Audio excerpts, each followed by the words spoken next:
Salve, salve, meu povo! Tudo bem? Espero que sim, hein? Vamos lá? Meu nome é João, sou professor de física, monitor aqui da casa, integrante dessa família maravilhosa que é o Descomplica. Olha, eu trago mais um assunto quentinho aí da prova do Enseja para vocês. Calorimetria. Muito bom. Antes da gente começar a fazer o blá blá blá aqui legal da física, gostaria de falar para vocês que aqui o canal do YouTube é uma pontinha assim do iceberg do que a gente pode te oferecer. Vai lá na plataforma que você vai ter, ó, preparatório para o Enseja, especialmente para você. Cara, acesso ao plano de aulas de todas as disciplinas, redação corrigida, acesso à monitoria também, resoluções de vários exercícios, muita coisa boa para você. Tá esperando o quê, ó? Aqui no link da descrição já tem um plano bonzão para você com descontão. Não perde essa não, meu caro. Vamos com tudo? Se inscreve no canal, ativa logo o sininho das notificações para não perder nenhum conteúdo novo. Show de bola? Vamos começar então a falar de calorimetria. Calorimetria, meus amores, eu gosto muito de lembrar da cozinha. A cozinha é praticamente um laboratório de física térmica pra gente. A gente aprende muita coisa por ali. Não à toa, já coloquei um exemplo aqui bonitão da panela pra gente falar um pouquinho dele, beleza? Só que quando a gente está no estudo da calorimetria, deixa eu só situar você que a gente está num ramo da física chamado termologia. A termologia vai estudar como o calor se propaga, quais são os efeitos no corpo que vai acontecer. Legal. E a primeira coisa que a gente tem que distinguir aqui é sobre a definição calor e a definição de temperatura, que a gente confunde muitas das vezes no nosso cotidiano. Só que para a física, principalmente na hora da prova, não podemos confundir isso. O calor, definindo, ele é não só uma energia, mas ele é uma energia em trânsito, em movimento. É um processo de transferência, tudo bem? Então, o processo de transferência é o calor, essa é a definição. E, naturalmente, espontaneamente, esse calor se dá do corpo que está a uma temperatura maior, temperatura quente, para um corpo que está a uma temperatura menor, temperatura fria. Então, tudo bem? Cuidado para você não confundir isso, porque o conceito de temperatura ele está atrelado ao grau de agitação das moléculas que constituem um corpo, um sistema físico. Então, veja, se as moléculas lá estão começando a se agitar cada vez mais, uma colidindo com a outra, eu tenho certeza que a temperatura desse objeto está aumentando, ele está aquecendo. Agora, se as moléculas começam a ficar meio preguiçosas, começam a agitar um pouquinho lentamente, menos do que antes, esse corpo está com a temperatura caindo, ele está resfriando, beleza? Então, temperatura tem a ver com grau de agitação. Calor é um processo, é uma transferência, beleza? Espero que esteja tranquilo agora. Vamos começar a falar sobre como esse calor pode se propagar. Existem 3 formas de ele se propagar. Vejam. A primeira que eu gostaria de falar com vocês aqui é a condução. A condução, ela acontece geralmente em sólidos. Aí está lá o exemplo da panela. Onde é que a gente encontra esse exemplo da condução na panela ou em outros casos, né? Veja, a panela feita ali de um metal, de um aço, alumínio, que é um bom condutor térmico.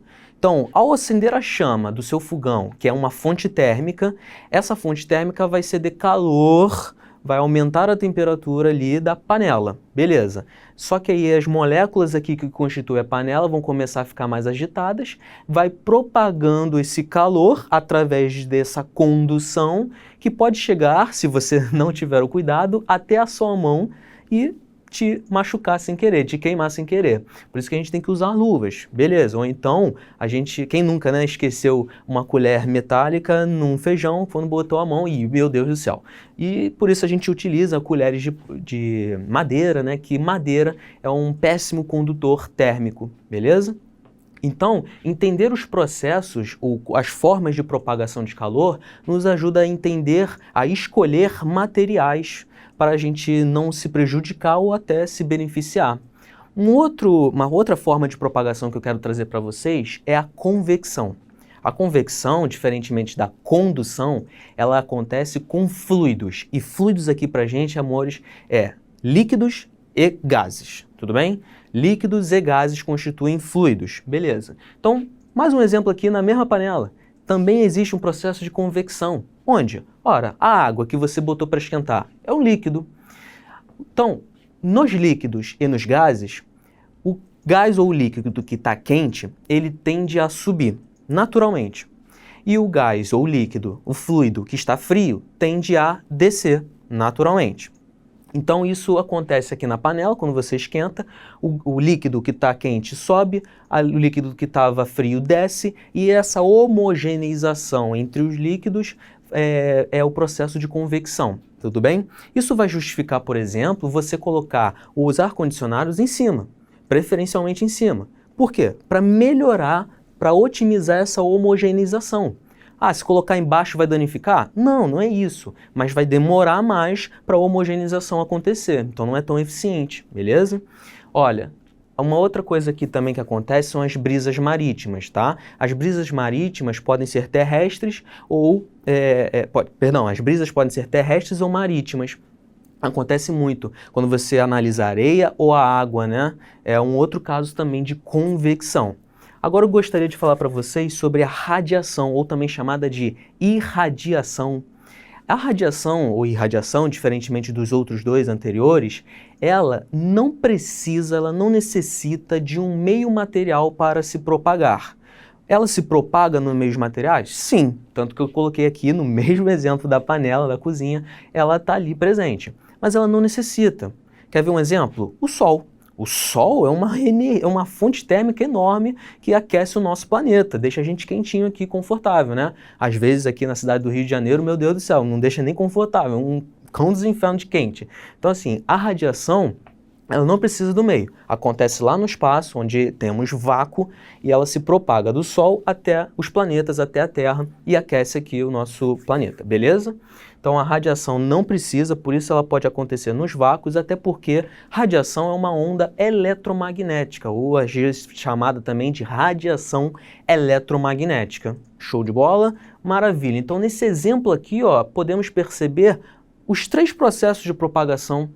A radiação estaria aqui ó, sendo emitida pela chama dentro do seu fogão. A chama emite radiações eletromagnéticas ali no infravermelho, tudo bem? Beleza. Falado das formas de propagação de calor, muito interessante a gente salientar, ponderar algumas observações dos efeitos que vão ser causados nos corpos físicos, no sistema físico. Aí eu trouxe para vocês aqui um exemplo, né, que vocês já devem ter visto, vão lembrar agora comigo aqui, que são as mudanças de estado físico, mudanças do estado de agregação da matéria e a adição ou retirada de calor, quais são os efeitos ali nos corpos. Veja, tem um cubo aí de gelo que você tirou da geladeira, esqueceu ali na pia da cozinha, daqui a um tempo ele vai começar a derreter. Perceba que inicialmente o gelo está numa temperatura em graus Celsius abaixo do zero, um pouquinho ali negativa, vamos chutar aqui menos 10 graus Celsius. Aí você deixou no ambiente. O ambiente, o ar atmosférico, ele está com uma temperatura maior. Se ele está com uma temperatura maior, ele vai começar a ceder calor para esse cubo de gelo que está numa temperatura menor. Lembra do processo espontâneo? Então ele começa a absorver calor e começa a variar a sua temperatura, até chegar a um ponto muito conhecido, você também já deve ter ouvido falar, do ponto de fusão, que para a água, nas condições normais de temperatura e pressão, um ATM no nível do mar, é 0 graus Celsius. Atingido 0 graus Celsius, aí ele não começa mais a variar a sua temperatura não. Ele começa agora a mudar o seu estado físico. Ele estava inicialmente sólido, gelo, cubo sólido, e começa a derreter e virar um estado líquido, água líquida, beleza? Daqui para cá, que é o estado de vapor, acontece a mesma coisa, o exemplo análogo. Ele começa a ganhar calor de novo do ambiente atmosférico, começa a variar a sua temperatura, chega um momento que ele não varia mais a temperatura, mas ele muda o seu estado físico. Antes era água líquida, agora virou água vapor. O processo inverso pode acontecer? Ele estava vapor, pode virar líquido? Claro! Basta inverter toda a nossa análise aqui, beleza? Ele estava em vapor, pode virar líquido? Claro. Do líquido pode virar sólido? Pode, claro. E ainda mais, digo mais, ele pode, algumas substâncias, alguns materiais, como por exemplo a naftalina, se ela deixada em contato com o ambiente, ela que é sólida, passa direto para o estado de vapor. Olha, vamos dar nomes aos bois, né? O gelo para o líquido. Qual o nome desse processo de mudança de estado físico? Fusão. Ao contrário, líquido para o sólido. Ué, solidificação, até porque eu solidifiquei o objeto. Do líquido para o gás, para o vapor, vaporização. Nossa, muito tranquilo, né, gente? E do vapor para o líquido, condensação, também chamado de liquefação. Esse aqui da naftalina, né, do vapor para o sólido, sublimação. Ao contrário do sólido para o vapor, alguns chamam de ressublimação, mas é tudo a mesma coisa, tá? Sublimação, vamos dar só um nome que fica melhor, mais fácil, beleza? Agora é o seguinte, existe um tipo de calor que varia a temperatura do objeto. Como eu falei para vocês, fiz destaque aqui com as classificações, absorve calor, varia a temperatura. Aí depois de um certo tempo ele não varia a temperatura, mas começa a mudar de estado físico. Então temos dois tipos de calor, um que está responsável por variar a temperatura e o outro que está responsável por mudar o estado físico da substância. Então, o calor que varia a temperatura é o calor sensível. E o nome é muito justo. Sensível ao quê? A variação da temperatura. Então, ó, QS, que é a quantidade de calor sensível, é o produto da massa, do calor específico da substância e dessa variação da temperatura que ele vai sofrer. Agora, quando eu estou falando da mudança de estado físico, eu estou falando da quantidade de calor latente. Latente à variação de temperatura. Não tem nada a ver com a variação de temperatura, tem a ver com a mudança de estado físico. Quer dar uma ajuda aí para você? Olha só, QS é o que macete. Maravilha? Ó, que macete. Quantidade de calor sensível. Agora, quantidade de calor latente é, ó, que moleza. Maravilha. Então, temos essas duas quantidades de calor que estão responsáveis por alguns parâmetros ali legais, interessantes, e precisamos saber também a sua unidade. Veja que essa aqui é uma das disciplinas em que a gente utiliza na hora, por exemplo, de analisar uma questão, as unidades usuais, até porque é muito do dia a dia mesmo, gente. Você pega um rótulo aí de um biscoito, de algum ingrediente, você vira, tá lá na tabela de valor energético, a quantidade de caloria ou quilocaloria da sua substância. Pega um biscoito, 140 quilocalorias, ele está te dando o quanto de energia tem esse biscoito para te fornecer. Aí, caloria é uma unidade usual. A unidade no sistema internacional, que é a unidade padrão, a unidade dos cientistas, é o Joule, que é uma unidade de energia, muito estudada também na mecânica, na energia, trabalho, potência, né? Potência relacionada com a energia. Então, beleza, essas aqui são as unidades. Show de bola? Então, vimos as formas de propagação e os efeitos nos corpos. Gostou desse vídeo, meu querido e minha querida? Então, ó, se inscreve no canal, ativa logo esse sininho aí, cara, para receber as notificações. Vai ficar perdendo os conteúdos que a gente disponibiliza para você? Faz isso não, meu amor. Valeu, valeu, grande abraço e vamos junto!